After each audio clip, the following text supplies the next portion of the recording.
Ikaw babae. Tunay nga bang ina ka ng sangkahudyuhan? Ina ng isang hari?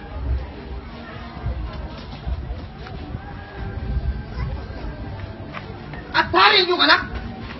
Pangalan!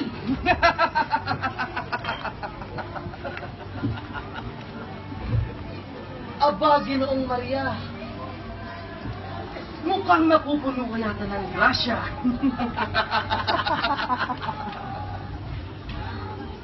Kung gayoy, ang Panginoong Diyos ay sumayo. Mga kasama, bukod daw siyang ipinagpala sa babaeng lahat.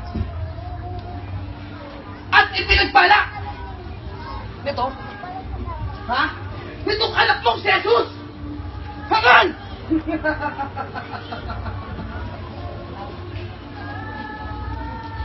Mga Ginoo, narinig nyo? Narinig nyo ba ang sinalaysay ng babaeng ito? Na nagpapatunay lamang. Nagpawang kasinungalingan ang lahat ng mga aral ni Kristo. Pinapalag kayong lubos sa pagdulog nyo. Dito sa akin narapan. Ngunit, pag tila mo namang pinabibigat, ang parusang ipapataw ko sa iyong anak. Ngunit, anong kasalanan niya din pagdusa ng ating anak? At yan na lamang inyong pagbabarata.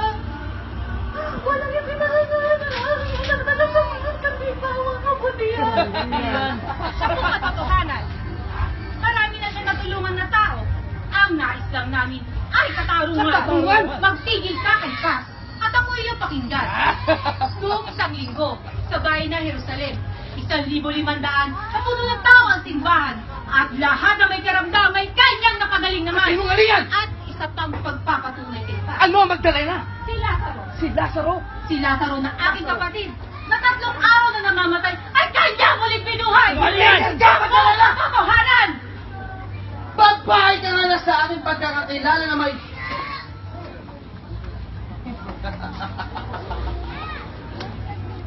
Isang hamak na taga-bukid lamang.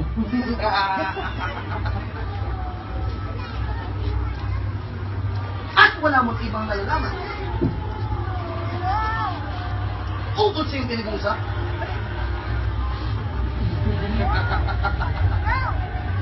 Nicodemus. At ikaw? Ikaw naman, Nicodemus. Hindi ba't kaibigan ka namin, Katoto? Ngunit, tila pa yatang manggugulong ang tibabos sa pagpupulong namin ito. Katwiran at karapatan. Ang aming pinaglalaban. Ano ba nakasapitan magpasaan man ng mangga? Anong katwiran at karapatan, Nicodemus? Ang iyong pinaglalaban. Sapagat ang iyong pangaba.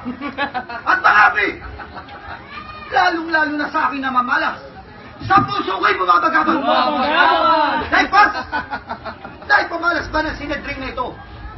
Na may isang Diyos kalimikan ng langit at lupa. Di tulad ng kanyang kababaan loob. Na iminulat sa banla upang siya'y dakilain. Dito! Dito sa lupa.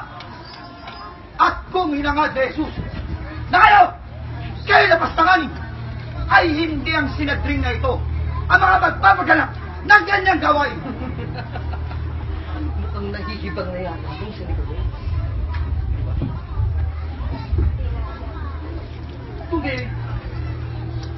Kung hindi ang sinadring ito ang makapagpapaganap